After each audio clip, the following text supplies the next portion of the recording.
Sí, la idea posiblemente sea, a ver, hasta ahora era el 8, estoy respondiendo a Alexis, que dice la fecha del parcial. Hasta ayer tenía pensado el 8 de mayo, pero tal vez lo pongamos el 10. Va a andar esa fecha, 8 o 10. Confirmo la semana, pero más o menos ahí va a andar. Nosotros, Profe, ¿y bueno, hasta la unidad 3? Perdón que le interrumpa. ¿cómo dijiste, Mariana? Es hasta la unidad 3 incluida, digamos. Sí, sí, exacto. Hasta la 3 incluida. Nosotros de todas formas vamos a terminar de ver en mi pretensión la unidad 3 la semana que viene. Así que van a tener un espacio ahí en que terminamos la unidad 3 y el parcial, como para poder acomodarse con lecturas y demás. Eh, no quiero tampoco poner el parcial inmediatamente posterior a que termine la unidad 3, de dictarla, porque no sé si estoy bien con esa lectura tan ajustada. Yo también intento darles una semana entre el último dictado de la unidad y el parcial, para que puedan ponerse al día. ¿Eh? Hola, ¿se escucha? Ahora ¿Me sí, escucha? No, evidentemente era el micrófono. No, la unidad 3 es recontra llevadera, además, qué sé yo, por lo menos será por mi rango etario. Digamos que como que uno la conoce un poco más, inclusive, qué sé yo, la cinematografía de la época, la historiografía de la época, no sé, es común. Así que, por lo menos para mí fue más, más entretenida, digamos, más, este, conocida. Sí, hay el tema de esto de ordenar, sociedad, Estado, la cuestión económica, la cuestión política, organizarla así, porque uno la conoce, pero es ordenarla nomás, ordenar el conocimiento ese. Pero sí, después del 55 en adelante es como como es más contemporáneo y está más analizado, quizás cuesta un poco más, pero no es que es desconocido, sino que tiene demasiado análisis. sí, sí, Andrés.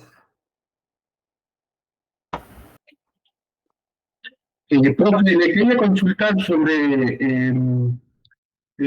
creo que la otra vez hablamos del texto del niño, de Sí, reforma electoral.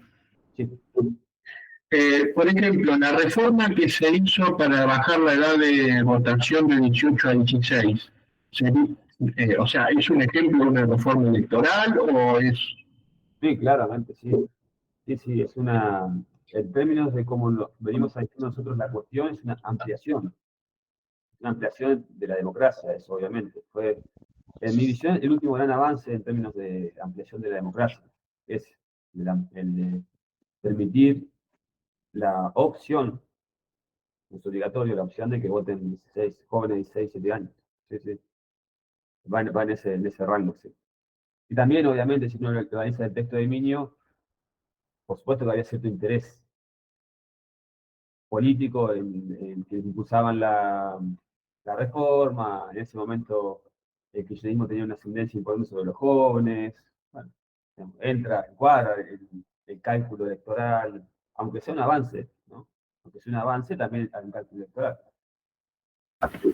Y también los efectos no son previsibles, porque, por ejemplo, ahora Bueno, exacto. la reforma esa electoral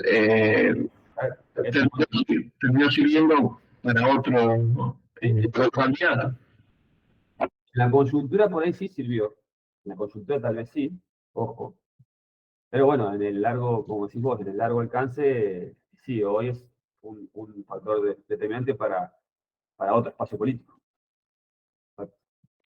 Pero en cuanto a la democracia, del 30 al 43, Sí, es un régimen democrático, pero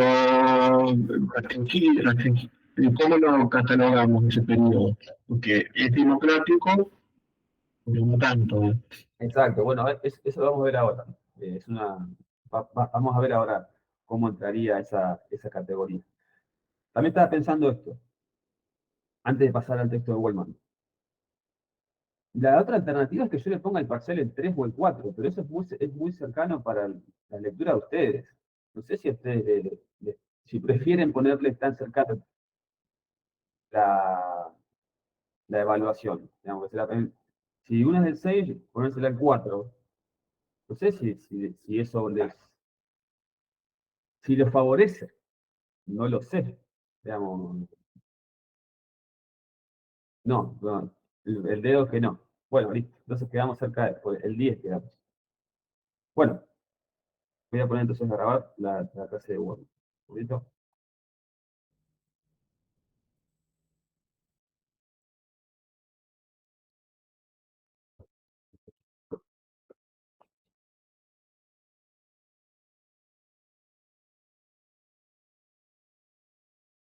Se está Ahí grabando la estamos. llamada. Bueno, la idea de la clase de hoy es poder analizar el texto, como dije recién, de Peter Wellman, que insisto que ustedes lo analicen en espejo con el texto de Velasco, porque los dos toman el mismo periodo, los dos toman los mismos hechos históricos, ¿sí? Simplemente que el de Velasco le da el contenido y el de Goldman le da un poco más de análisis, o sea, un análisis de ese periodo, ¿sí? Lo analiza en términos analíticos. Eh, con herramientas conceptuales, que es un poco también, como siempre digo, algo que aspira a la materia, de poder filtrar los hechos históricos con algunas categorías. Bueno, efectivamente eso es lo que se ve en el texto de Peter Wolf. En ese texto que la materia pone a disposición, Goldman hace referencia a una crisis nacional. De hecho, así arranca el texto, a una crisis nacional, para el periodo que va del 30 al 40. Pero que, insisto, podemos tomarlo del 30 al 43 para hacer una partición un poco más esquemática de la materia. Esta crisis nacional a la que hace referencia Goldman es una crisis de legitimidad del sistema político en general, ¿sí? Para esta época. Que se produce como consecuencia va a decir él, de la sumatoria de diferentes crisis o de otras crisis, tanto del orden económico como político, ¿sí? Bueno, nosotros en el programa catalogamos esto como crisis integral, una crisis integral. Haciendo referencia a qué? Bueno, a un momento conjuntural de la historia de la Argentina, por supuesto, donde se pone en debate una gran cantidad de elementos o dimensiones del sistema, del orden de lo social, de lo económico, de lo político, etc., que genera las condiciones para el pasaje de una nueva etapa histórica, que genera las condiciones para el pasaje de una nueva etapa histórica. ¿Dependiendo de qué? Dependiendo de las respuestas que se le den a esas múltiples crisis. ¿Sí? Se nos ocurre que es una herramienta que se puede utilizar para esta idea, ¿no?, de crisis integral o crisis nacional, para analizar otros momentos de la historia argentina, ¿sí? Como tal vez veamos más adelante en la materia. Bueno, primera cuestión.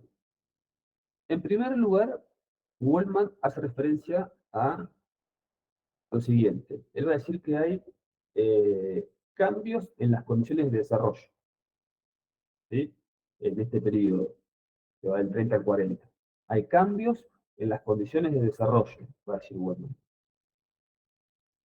Que se va a ver reflejado esto sobre todo en dos aspectos, ¿sí? El primer aspecto es la forma de crecimiento del país, ¿no?, que menciona hacia afuera o hacia adentro, ¿no? Crecimiento hacia afuera, crecimiento hacia adentro, como dos modelos posibles de crecimiento. Y el segundo elemento, en el cual se va a evidenciar este cambio en condiciones de desarrollo, es el comportamiento y los desplazamientos de las personas en el país. Si ese comportamiento de desplazamiento es de afuera hacia adentro, o de adentro hacia adentro en determinadas localizaciones. Vamos a ver cómo se explica esto.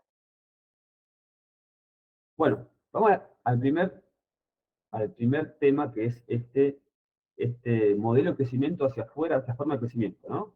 Crecimiento hacia afuera, crecimiento hacia adentro, perdón. Bueno, nosotros ya vimos del periodo que va de 1880 a 1930 un modelo de desarrollo del país, ¿no? ¿Cuál es el modelo de desarrollo? Agroexportador de materias primarias. Exactamente, ya vimos un modelo de desarrollo. Ustedes tuvieran que categorizar ese modelo en esta lógica de crecimiento hacia afuera, crecimiento hacia adentro, ¿dónde lo ubicarían? Crecimiento hacia afuera. Hacia afuera.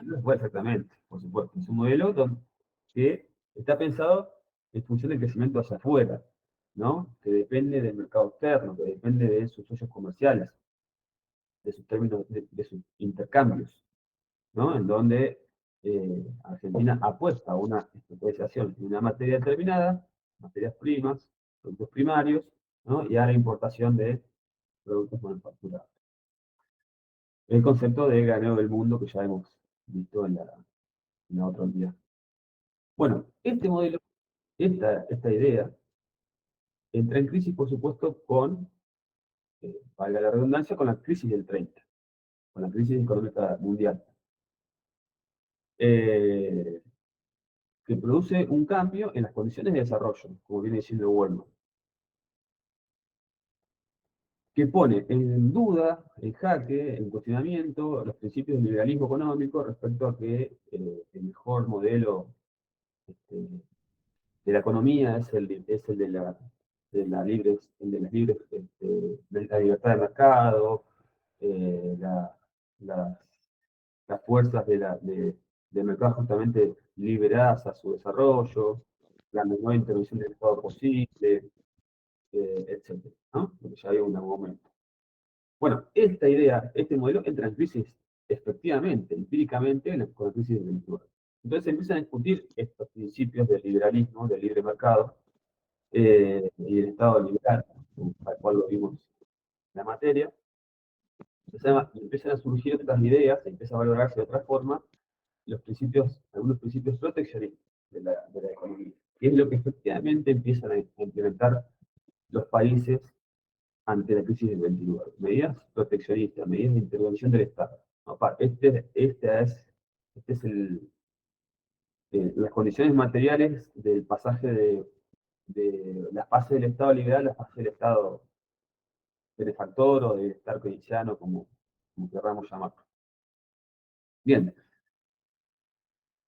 En términos prácticos, en nuestro país, lo que entra en crisis es este modelo de crecimiento hacia afuera. Este modelo agroexportador y receptor de productos industrializados. Y específicamente, el texto lo va marcando, Tobías, trae la ropa al esto se ve lavarropa. muy claramente reflejado en la actitud que toma nuestro principal socio comercial hasta ese momento, que era Inglaterra, ¿no?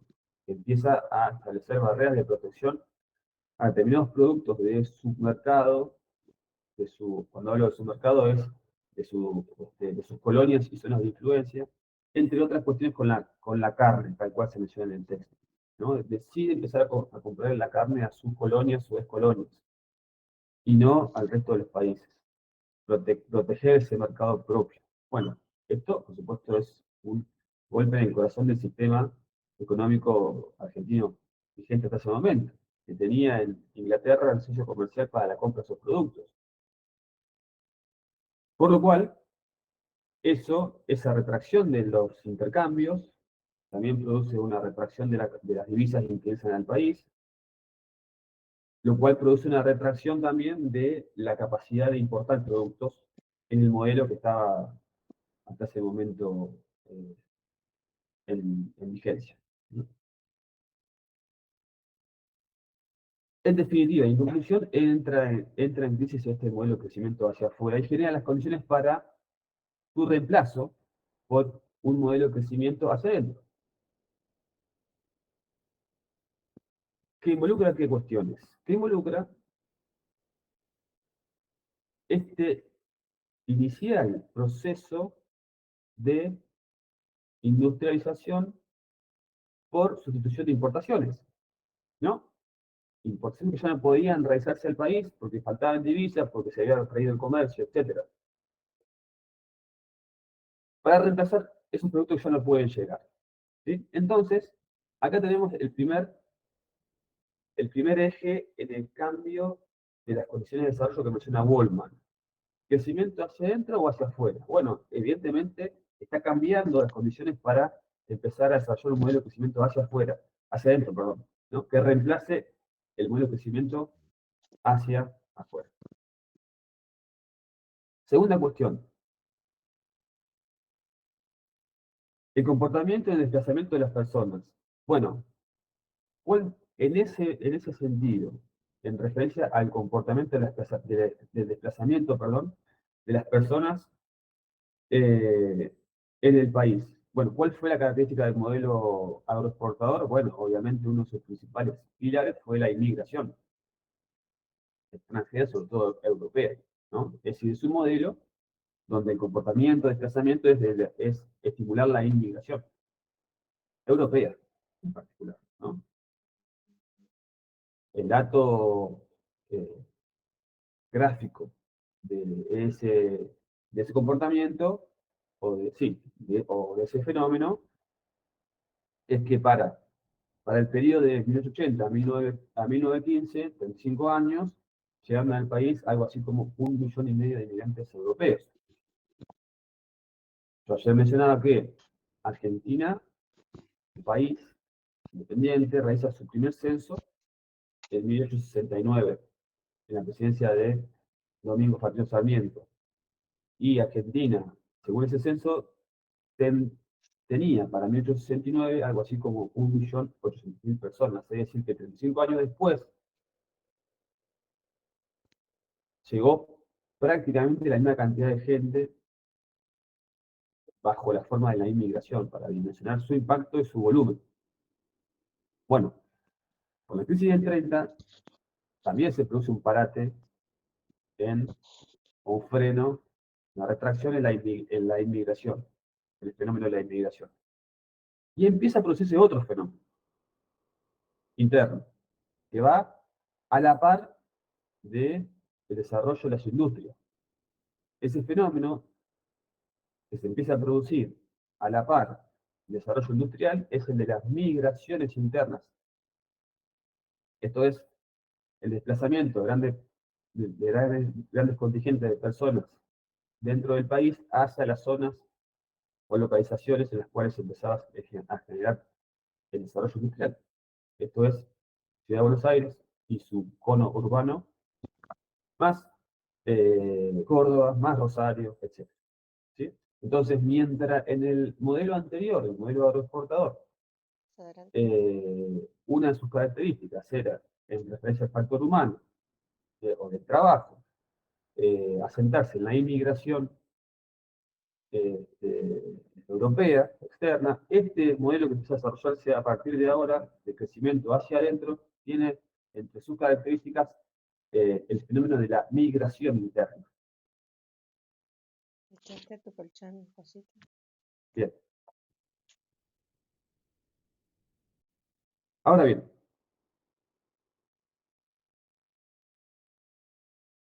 sostiene Goldman que este cambio en las condiciones de desarrollo, por supuesto que genera una crisis de desarrollo, ¿no?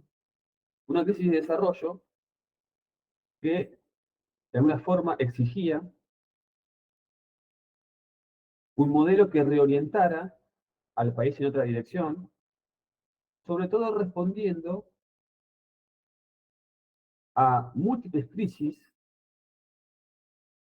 que caracterizan esta etapa y cuya respuesta a esas crisis, por supuesto, perfilarán lo que viene. Sí, va a decir Goldman, en el país en esta época se desarrolló una crisis nacional, que no es ni más ni menos que la sumatoria de múltiples crisis que vamos a ver ahora. Bueno, la respuesta, esto es nada más ni nada menos que una crisis de desarrollo donde hay un modelo que muere y otro que intentan hacer. Las características de esto que nace dependerán de las respuestas que se le den a las diferentes crisis del momento, de esta época. ¿Sí? Por eso nosotros cuando en la materia nos referimos a una crisis integral en este periodo como un momento en el cual, conjuntural, en el cual se ponen en discusión diferentes dimensiones del sistema, abriendo una etapa nueva que dependerá de las respuestas que se le den a esas crisis, a esas preguntas respecto a cómo seguir en algún punto. Bueno, vamos a ver las crisis que identifica Wellman. ¿Hasta acá todo bien? Perfecto. Bueno, primera crisis de este periodo que va de 1930 a 1940, o 43, sí. Bueno, Wellman dice que se va a producir una crisis de identidad en este periodo. Una crisis de identidad. Que nosotros le agregamos y de sujeto social. Una crisis de identidad y de sujeto social. Vamos a ver por qué. Bueno, se produce, dice Wellman, una crisis de identidad porque convergen dos procesos. Por un lado, un proceso de pérdida de prestigio de la élite dirigente, ¿no? Hasta ese momento, o de la clase alta tradicional. Y además de eso, va a decir, el otro proceso que converge es la exigencia de los sectores populares de incorporación plena a la comunidad. Vamos por el primer punto, que es posiblemente el más importante, porque es el declive de algo, ¿no? El primer punto es esta crisis de legitimidad de la clase dirigente, de la clase alta de nuestro país, de la élite de nuestro país. Recordemos que ya lo vimos esto en la unidad número 2, pero vamos a repasar. El modelo agroexportador tenía una clase dirigente determinada. Tenemos la característica en ese modelo de que confluyen en un mismo sector social el poder económico, el poder político, el poder cultural. ¿Sí? Es una clase que se crea además con derecho a gobernar el país, que además se cree superior, no solamente por su posición económica y política, sino además por su posición social, por sus valores, por sus consumos, por su estilo de vida, etc. Cuando este modelo entra en crisis, ¿no? Justamente la crisis del 29, también entra en crisis su conducción y además sus principales beneficiarios. ¿Sí? Si el modelo empieza a fracasar, también quienes fracasan son sus conductores, por supuesto. Empieza a deslegitimarse el rol que hasta ese momento tenía la élite tradicional en nuestro país. ¿Sí? El texto dice, además, acá empieza un proceso en el cual deja de ser percibida esa élite como una élite dirigente para empezar a ser percibida como una oligarquía. Es decir, como un sector que privilegia sus intereses por encima del resto de la comunidad. Es decir, acá tenemos, en definitiva, un sector social en descenso. En descenso en la legitimidad interna respecto a su natural rol de conducción de los destinos del país. Bien. Pero además, eso por arriba y por abajo empieza a haber una mayor demanda de sectores populares de incorporación plena a la comunidad. Bueno, ¿qué significa esto? ¿O por qué se empieza a producir este fenómeno por abajo para esta época? Por lo siguiente, acompañando el modelo de industrialización para sustituir importaciones, se produce este fenómeno de las migraciones internas y se produce como consecuencia un fenómeno de fortalecimiento de sectores populares. ¿Desde qué punto de vista? Bueno, desde diferentes puntos de vista. Primero, van a ser un sector social cada vez más fuerte en volumen. Te quiere regalar. ¿No? Por supuesto, a la par, nosotros ya vimos en el modelo anterior que el índice era muy bajo, en consecuencia, era también baja la organización sindical, y además era por oficios esa organización, además de ver el debate que había entre anarquistas y socialistas, ¿no? Para esta época se empieza a perfilar otra cosa, ¿no? Una organización ya no por oficios, sino por sindicatos, concentración de este sector trabajador en estos lugares en los cuales se empieza a localizar la industria, dijimos Ciudad de Buenos Aires y el conurbano, dijimos Rosario, dijimos Córdoba, etcétera. Cerró la puerta, cerró la puerta.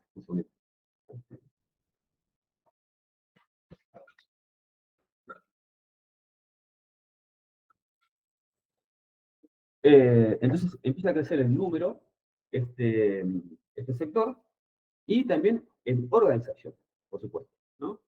Que se hace a partir de ahora, sobre todo en sindicatos, pero además se empieza a organizar ese sector sindical. Recordemos que en el 30 nace la CGT. Es decir, ya se han convertido en un actor con un poder relevante. También dice el texto que, en ese sentido, la pretensión de la clase obrera o de los sectores populares eran relativamente bajas.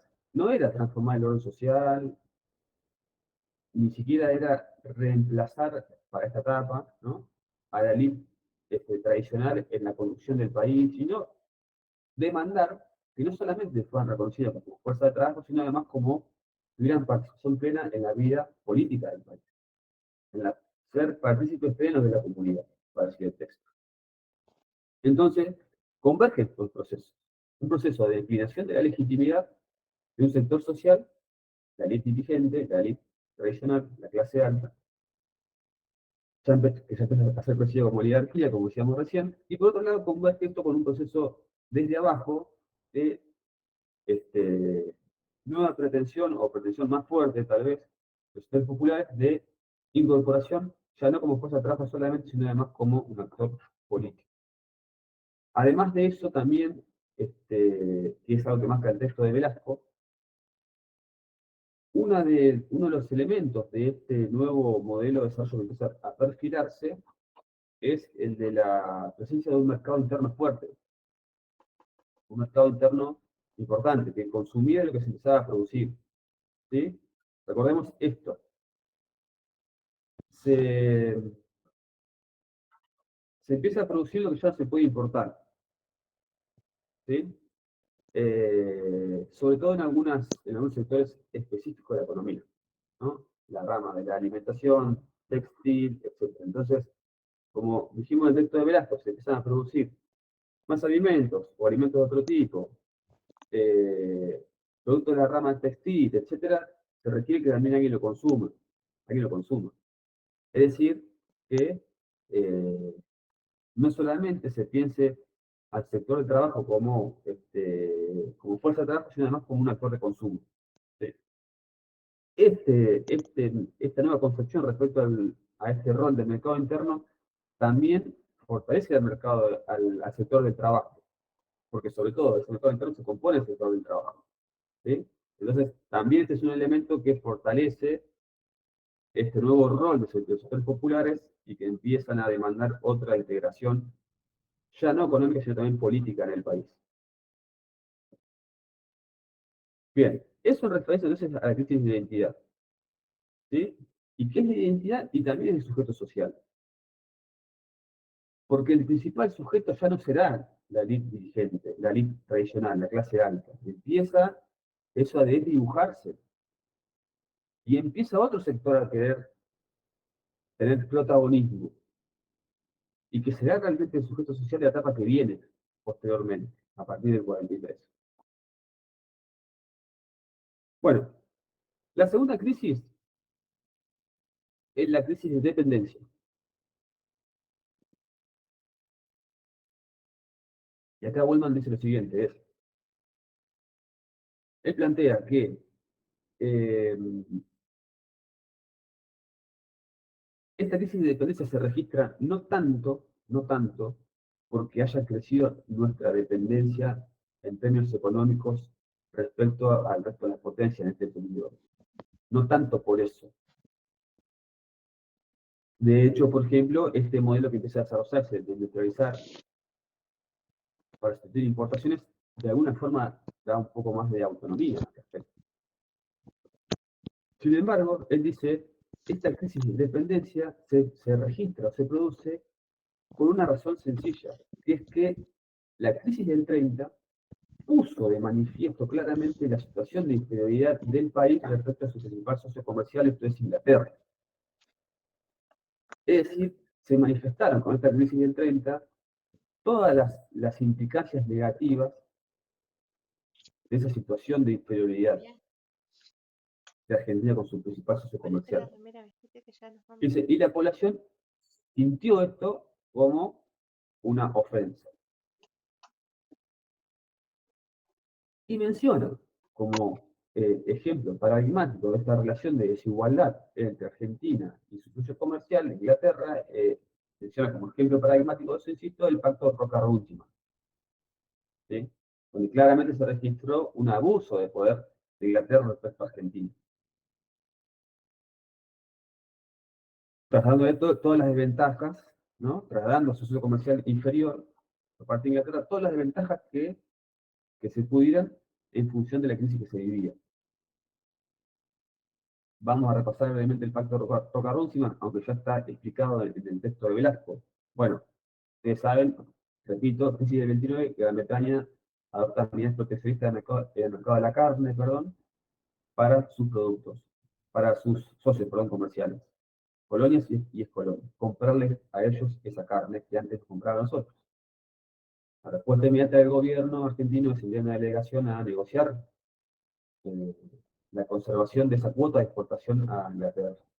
Y eso finalmente se logra en el 33, a través de la firma de este tratado, este pacto entre Roca, que era el vicepresidente de la Nación, el hijo del expresidente, y Runciman. Que Runciman era el encargado de los negocios británicos, una figura parecida. Ayer también decía esto, ¿no?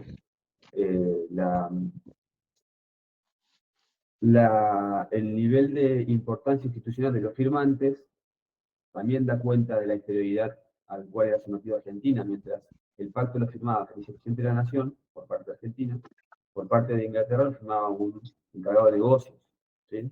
Ya eso daba cuenta de la inferioridad a la cual era sometido nuestro país en esa relación. Bueno, pero ¿qué establecía ese pacto? Establecía que, por un lado, Argentina lograba conservar la exportación, la cuota de exportación de carnes hacia el mercado británico, bajo algunas condiciones.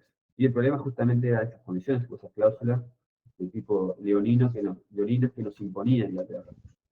Por ejemplo, establecía que Inglaterra seguía comprándonos la carne con la condición de que tuviera el mismo valor o menor valor al que le compraba a sus socios o proveedores mundiales, a sus colonias o excolonias. Es decir, que vendíamos la carne al mismo precio o menor que sus colonias o excolonias. Segunda cuestión, esto era, por supuesto, carne de exportación. Bueno, obligaba al país, Inglaterra obligaba a nuestro país a que la exportación se hiciera a través de frigoríficos extranjeros, en su 85%. Es decir, básicamente que se exportaran a través de los frigoríficos británicos. Otra condición, bueno, obligaba Inglaterra a Argentina a que le diera un trato benevolente a sus empresas. Y esto sobre todo tenía que ver con, sobre todo, aunque no únicamente, con el sistema ferroviario. Es decir, que recuerda usted que Irigoyen había intentado regular el sistema ferroviario, había regulado tarifas, había quitado concesiones, etc. Bueno, el pacto este establecía condiciones benévolas para las empresas inglesas. Y el sistema ferroviario implicaba básicamente no subir tarifas, implicaba no generarle competencia de otras empresas a las empresas británicas, etc. Además, se obligaba a Argentina a a mantener libre de aranceles la importación de carbón que hacíamos a Inglaterra. Y además se obligaba a comprar todo el carbón que precisaba la Argentina a Inglaterra. Bueno, entre otras cuestiones. Digamos, era un pacto largo y además era un saqueo, exactamente. Era un saqueo. Y así fue percibido por la sociedad. Así fue percibido por la sociedad. Como realmente una afrenta, una ofensa, una subordinación del país a un extranjero, en este caso Inglaterra. Incluso este pacto fue criticado por izquierda y también por derecha, porque incluso el nacionalismo del momento reaccionó negativamente ante. En Argentina el nacionalismo ha sido de izquierda y ha sido de derecha.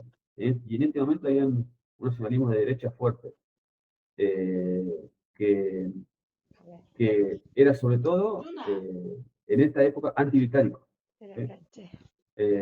justamente por estas cuestiones, ¿no? Esto era algo en lo cual había consenso para oponerse. Sí, Mariana. Profe, disculpa, me perdí un minuto. ¿Bajo qué condiciones se firma este pacto? O sea, ahí me perdí un poco. O sea, si es tan desventajoso, Sí. ¿por qué es como que se termina firmando si era tan rechazado? Bueno, Ahí como que me perdí. por una razón muy sencilla, que es que quienes firman este pacto lo hacen en representación de un modelo económico, el agroexportador, del cual son beneficiarios. Es decir, acá estamos como en la transición de un modelo a otro, pero quienes todavía conducen el Estado son los representantes del modelo anterior, que empieza de alguna forma a morir. Es mantener las condiciones de un modelo de las cuales esta clase dirigente era su principal beneficiaria.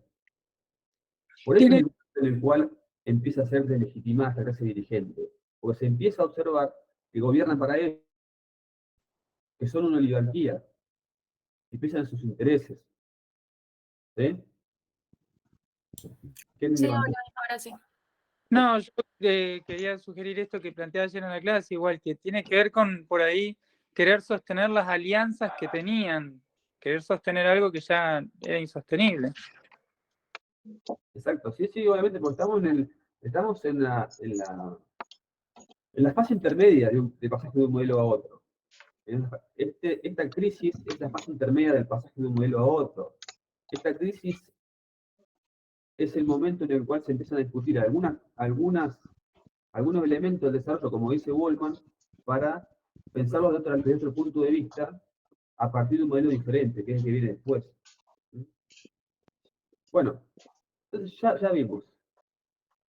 La crisis de identidad que se produce en este periodo, y además de sujeto social, la crisis de dependencia que es la que vimos recién. A la par de esto también hay una crisis de distribución, va a decir Goldman, como tercer crisis, ¿no? Una crisis de distribución. Bueno, lo que dice es lo siguiente, bueno, así como en el ámbito internacional, ¿no? El actor más fuerte le impuso al actor más débil las condiciones y además le trasladó las desventajas, las consecuencias de la recesión, es decir, Inglaterra, Argentina. Bueno, en el plano interno sucede lo mismo. El actor más fuerte le traslada al actor más débil las consecuencias negativas de la recesión. Es decir, que sobre todo, y como es una ley casi universal en nuestro país, los efectos negativos de la crisis económica la pagan los sectores populares en mayor medida. Y esto, va a decir Goldman, obedece a dos razones en este momento. Primero, ¿por qué pagan los sectores populares esta crisis más fuerte que el resto? Primero, porque si bien venían creciendo en la organización, ¿sí? todavía no tienen la organización que va a tener después el movimiento obrero. ¿Sí? Si bien acá empieza a crecer esa organización, ¿sí? empieza a fortalecerse el movimiento obrero, recordemos que también están en una posición aún de demanda, como lo vimos en el punto anterior, ¿no? De demanda e integración, de empezar a levantar la voz para pedir otra cosa, pero está en proceso de eso. Entonces, esta falta de organización y que se está empezando a gestar, pero todavía no es tan fuerte, es un elemento de debilidad. Pero además, y sobre todo, los sectores populares pagan más la crisis que el resto porque tampoco están en condiciones en este momento de tener una actitud ofensiva. ¿Y por qué? Y porque la desocupación era muy grande y en consecuencia de los momentos de desocupación ponen a la clase obrera a la defensiva necesariamente y también a sus representantes. ¿Sí? Son momentos en los cuales, en momentos de crisis, los sindicatos mantener las fuentes de trabajo. En momentos de expansión van a pelear salario, reducción de trabajo, etc. Este es un momento de retracción, ¿no? Y en consecuencia, las demandas se ajustan a esa realidad. Pero, esta crisis de distribución no solamente tiene que ver con que el actor más débil paga los efectos de la crisis más que el resto, en términos sociales, de sectores sociales, sino incluso esto sería una distribución de consecuencias entre las clases sociales. Sino que también el texto va a marcar que se va a dar un fenómeno de distribuir las pérdidas interclases, al interior de la misma clase social, o de las mismas clases sociales. Y esto se analiza en el texto para el ejemplo que vimos recién, que era lo que sucedía en el mercado de la carne. En el mercado de la carne, ¿no? En ese sentido, dentro del sector del sector económico del país, vinculado a la producción y comercialización de la carne, ¿no? Que obviamente uno puede identificar con el sector de la clase alta de nuestro país, en ese mismo sector también la distribución de las consecuencias es desigual. ¿Sí? Es decir, que este efecto, esta crisis de distribución también de alguna forma se produce en la clase alta dirigente. Más allá que obviamente el principal efecto es sobre la clase trabajadora, ¿no? Pero también entre la clase dirigente se empiezan a ver grietas en referencia a cómo distribuir los costos de esta crisis. Insisto, se menciona como ejemplo lo sucedido en el mercado de la carne. Ese sector, va a decir el texto, interviene en tres sectores.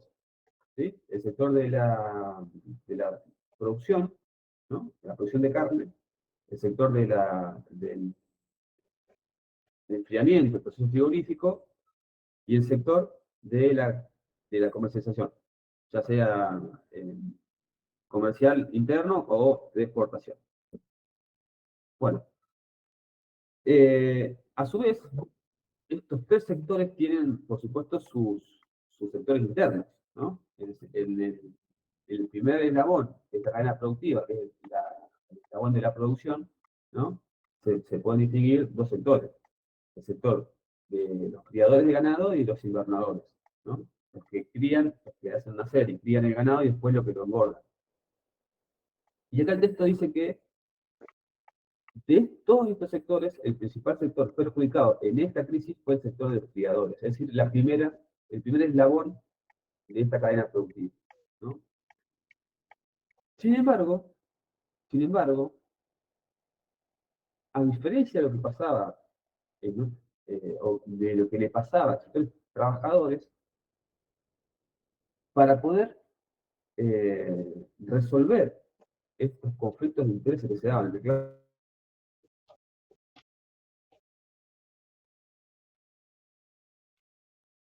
crea un organismo en particular para regular estas situaciones y armonizar los intereses de ese sector, que fue la Junta Nacional de Carne. ¿Sí? Y lo importante de esto es que, además de demostrar, por supuesto, el interés de la lista dirigente hasta el momento, de que en ese sector no explotaran los conflictos de intereses, también empieza a evidenciar otra cosa. Empieza a evidenciar este nuevo rol del Estado. Este es un momento que también se empieza a perfilar un cambio en el paradigma del Estado. ¿no? Del estado liberal al estado de bienestar o estado de benefactor, como quieran llamar. Se empiezan a producir en este periodo, o se en este periodo, estas juntas reguladoras a nivel interno, ¿no? Y aparece la Junta Reguladora de la Carne, de la harina, de la yerba, del vino, del azúcar, como espacios de agrupar sectores involucrados y tratar de compatibilizar los intereses. Es que empieza a evidenciar un del Estado. Recordemos, este es, no es malo decimos, es la transición de un modelo a otro. Pero acá, digamos, se empiezan a ver los mojones del nuevo modelo. Acá se empiezan a ver los cambios en el modelo de desarrollo, del que habla Goldman. Los cambios en las condiciones de desarrollo. Bien. Pero, en definitiva, lo que se observa es una crisis de distribución. ¿Sí? Una crisis de distribución de los costos de la crisis del 30.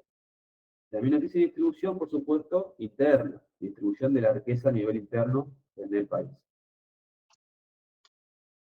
Buena.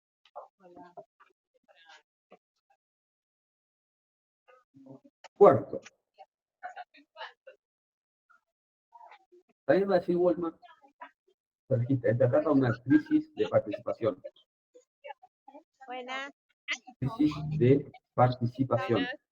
Bueno, esto aparece bastante detallado, o mejor detallado, en el texto de Goldman y en el texto de Velasco, cuando se habla del fraude patriótico, ¿no? Es decir, recordemos, golpe del 30, en el 31 se convocan elecciones presidenciales, es decir, que es corto, relativamente corto el periodo en el cual no funciona la democracia.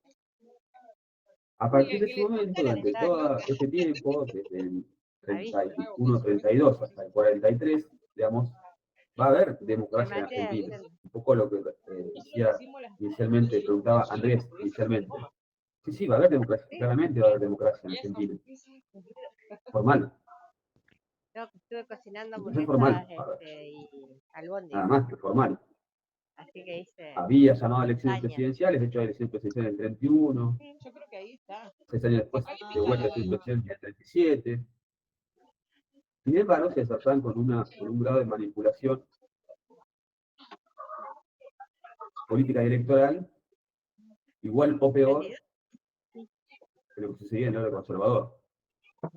Por eso se habla de restauración conservadora, porque se restauran las prácticas del orden conservador en esta etapa, a nivel político.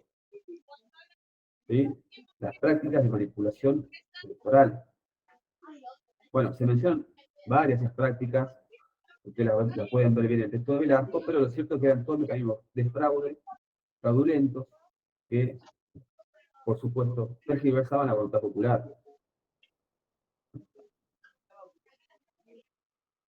Específicamente en esta situación, ¿no? Para esta etapa, el texto menciona una categoría de Germani que dice que de la etapa que va del 30 al 43, o al 40, se registra, o lo denomina una etapa de retroceso artificial hacia un sistema de participación limitada. Bueno, yo preguntaba ayer, ¿y por qué eso? Germani habla de retroceso artificial hacia una etapa de participación que es limitada. Bueno, porque lo artificial eran las elecciones. ¿Sí? Había elecciones, sin embargo, se desarrollaban en condiciones fraudulentas. Es decir, se mantenía la institucionalidad, ¿sí? Sin embargo, estaba viciada, totalmente viciada. Entonces, el retroceso no era formal, porque, insisto, en la formalidad, digamos, las condiciones de convocatoria de elecciones, de cumplimiento de los periodos se cumplían, sino que era artificial porque el contenido de eso era totalmente manipulado y fraudulento. Por eso insistimos nosotros que tiene mucho sentido poder siempre combinar la formalidad y la informalidad para analizar estos procesos. De esta forma podemos entender el fraude patriótico, este periodo. ¿Sí? Por eso, a la pregunta que hacía de Andrés cuando arrancamos, sí.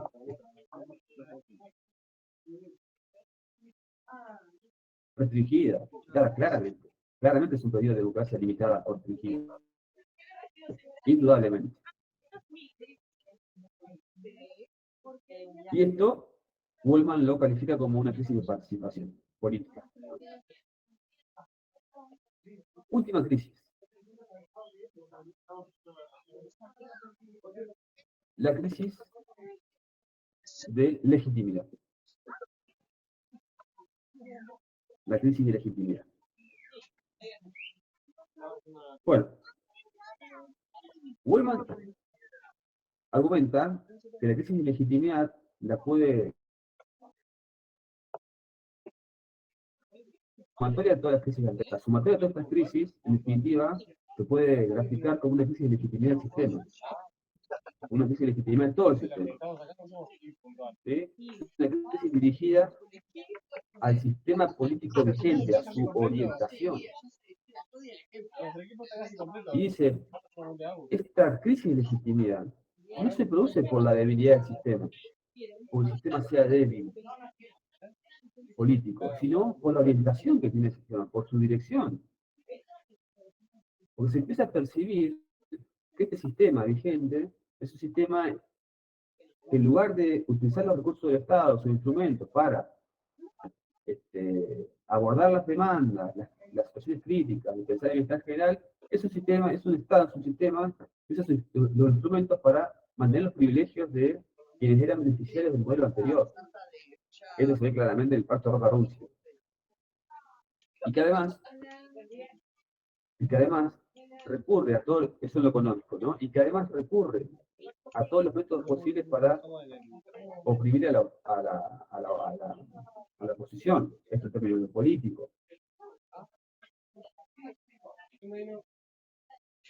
Por eso se empieza a discutir la legitimidad del sistema. En lo económico y en lo político. Además, otra cuestión es, suman a esta crisis de legitimidad, se suman a esta crisis de legitimidad. Por ejemplo, en el texto de Velasco esto aparece mejor detallado. Nosotros, cuando vimos el texto de Velasco y analizamos la política, decíamos que en lo político las características de la época eran que había una representación política descendente en su calidad, que es nada más y nada menos que esto, ¿no? El fraude patriótico, y además una representación corporativa ascendente. Es decir, que había otra visión respecto a las corporaciones, al rol de las corporaciones, y además al papel que empezaban a jugar en este periodo. Conceptualmente, también esta es una época a nivel mundial, también nacional, donde se empieza a pensar en el otro rol de las corporaciones al interior de la democracia. Recuerden que, lo vimos en el texto de Velasco, la pretensión de los artífices y conductores del golpe del 30 era pasar a una democracia corporativa en nuestro país. Es decir, a una democracia en la cual ya no rigiera los principios de la soberanía popular igualitaria, en el cual rige el principio de la igualdad.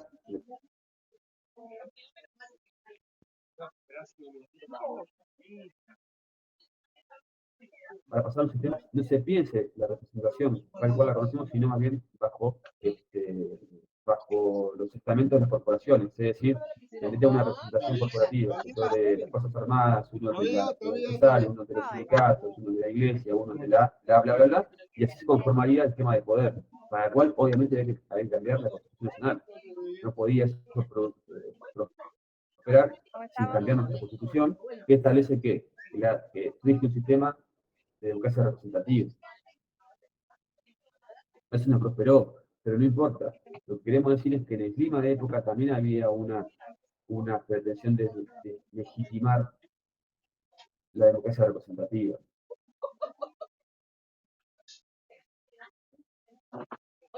Sumado a esto y en lo fáctico, bueno, también ya teníamos a las Fuerzas Armadas con otro rol y otros objetivos.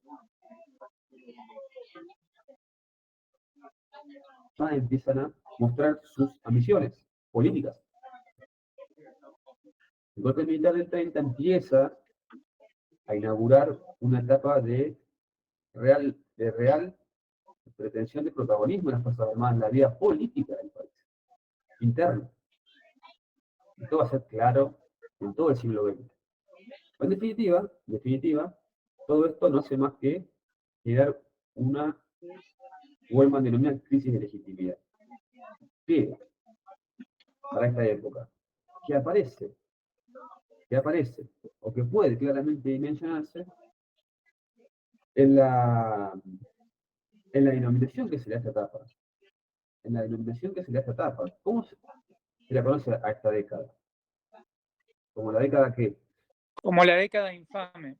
La década infame, exactamente. Entonces, como la década... digamos, la denominación que se le da a esta época es un claro reflejo de la legitimidad que tenía en este momento el sistema, ¿no? Década infame se caracteriza por todo lo que vimos recién, ¿no? Por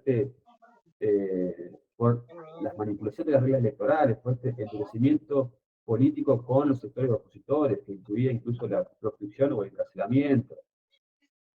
De hecho, Wellman comentan el asesinato de un senador en pleno debate en la Cámara Alta, o sea, ya era... Justamente, a eso digo, incluso hechos escandalosos como el que recién mencionaba Ciro, esto de la muerte de un senador que está denunciando negociaciones de la carne en el Senado. Encarcelamiento, escándalos de soborno, bueno, en definitiva. Esto es digamos, el aspecto gráfico de esta década infame. En definitiva, insisto, persiste la presencia de un Estado que empieza a ser percibido como una máquina de corrupción, de opresión a los sectores populares, a los sectores dirigentes opositores, y además, insisto, que mueve sus instrumentos en beneficios particulares, como el Pacto de Roca. En definitiva, todo esto dinamita la legitimidad del Estado ante la población. Entonces, y para concluir, lo que tenemos para esta época es una crisis nacional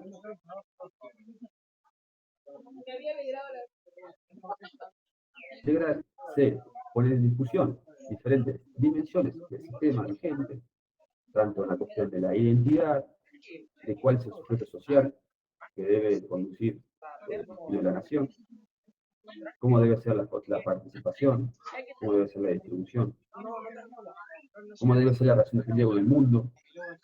¿Sí? Es decir, esto no solamente son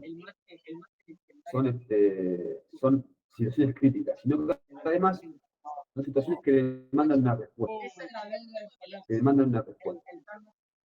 Y en definitiva, las respuestas a cada una de esas crisis, en la participación, en la distribución, en la dependencia o no, en la búsqueda de identidad sujeto social, van a perfilar esas respuestas, van a perfilar el pasaje a una nueva etapa histórica de nuestro país, que es la emergencia del peronismo.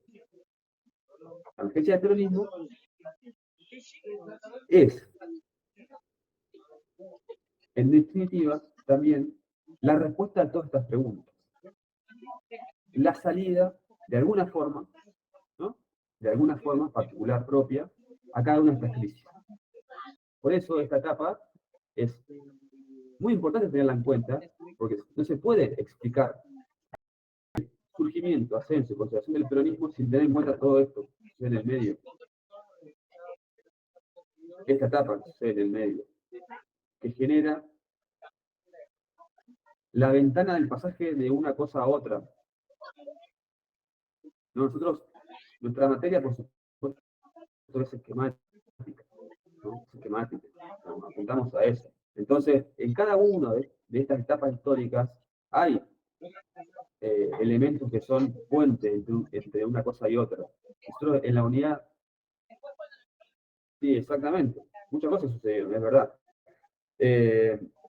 Entonces, así como en la unidad número 2, que va de 1880 a 1930, el puente en lo político es la reforma del 12, que permite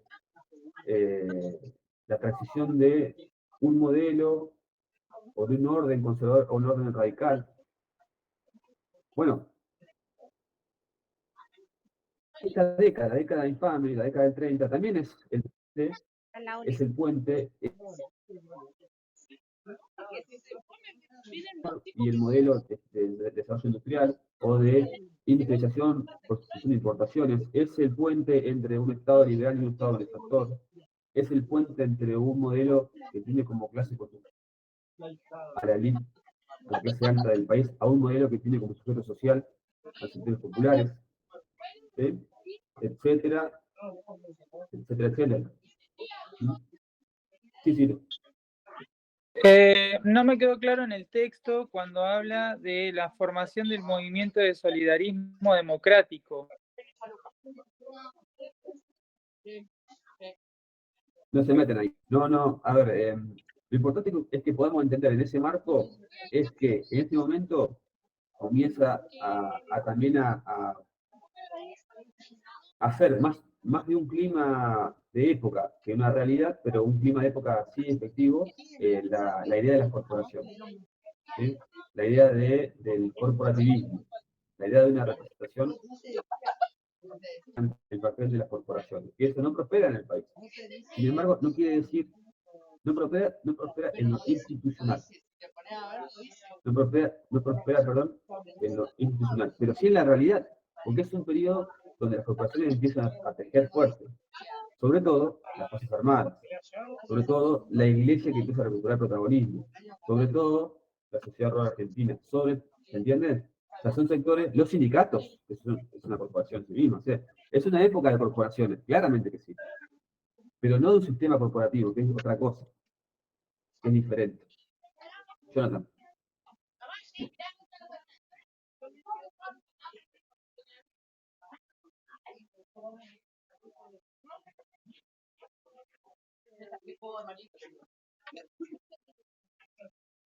Forma electoral puede ser que el cambio haya sido predominantemente político en esa época y el cambio ahora sería más económico que político, ¿no? Sí, es.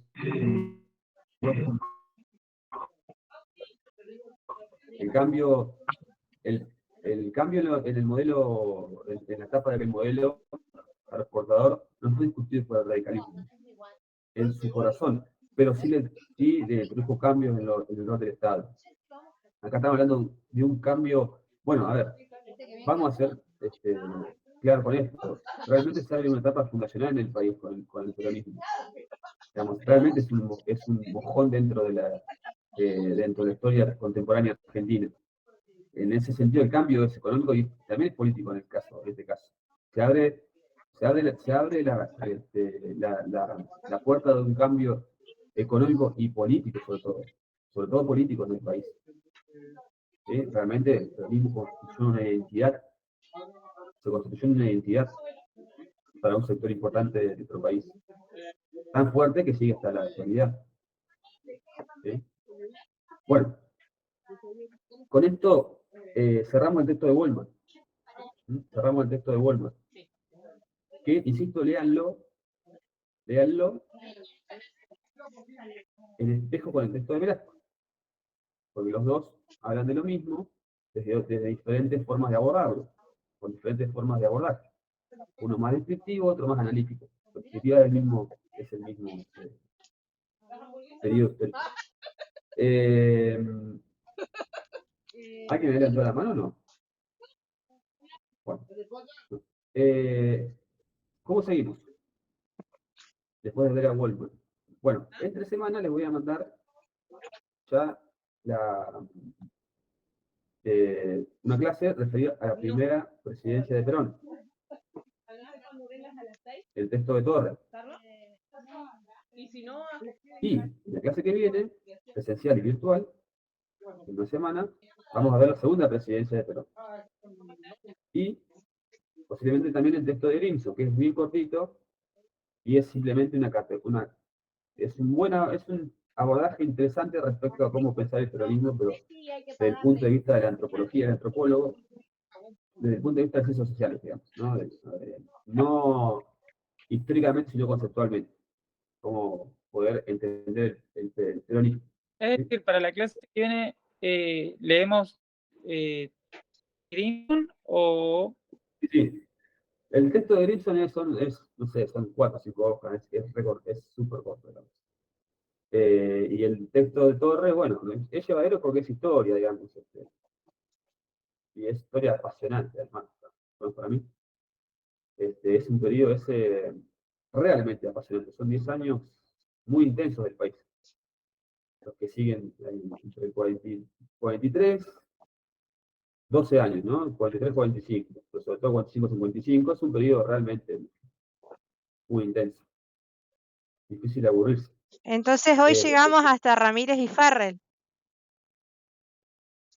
Hoy llegamos hasta el golpe del 43, exactamente. Hoy llegaríamos hasta el golpe del 43, correcto. Sí, hasta ahí, hasta el golpe. Bueno, ¿alguna consulta o duda? No. Recomendada la película Asesinato en el Senado de la Nación para el que pueda.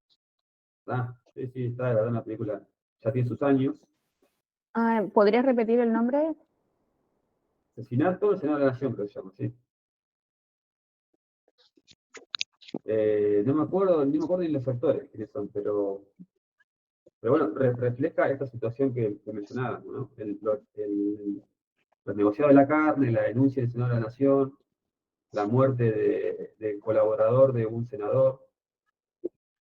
Yo estaba mirando temprano el video que mandó en el grupo sobre los inicios de Perón, sería. Ajá, bien. Bueno, es una parte, entramos, posiblemente la parte previa era la más, digamos, no tan atractiva, a mí sí, pero esta parte que viene ahora empieza a ser mucho más contemporánea, además, para ustedes. O sea, creo que es más interesante también. La anterior para mí es súper interesante, aunque está más no tan presente, desarrollada, toda la etapa de conservador y esto, ¿no? O la década de Infante en sí mismo. Pero cuando uno se mete, bueno, se vuelve interesante. Bueno, si estamos bien, vamos a ir cerrando con esta programación que estoy diciendo. Vamos a, entre semana, el 1 de mayo, le voy a mandar En clase por eso. mi presidencia del peronismo. La clase que viene vamos a ver segunda presidencia, vamos a ver a Grimson, y ya vamos a cerrar. Le va a quedar una semana enterita para que puedan terminar de leer o repasar o completar el cuadro de la materia que le hemos dado en algún momento y que les va a servir. ¿Seguimos con las siguientes presidencias haciendo lo mismo? Sí, señor. Háganlo. Bueno, ¿estamos? Perfecto. Perfecto, gracias. Buen fin Bueno, que sigan bien con la lectura. Gracias, profe. Nos vemos, gracias, buen fin de semana.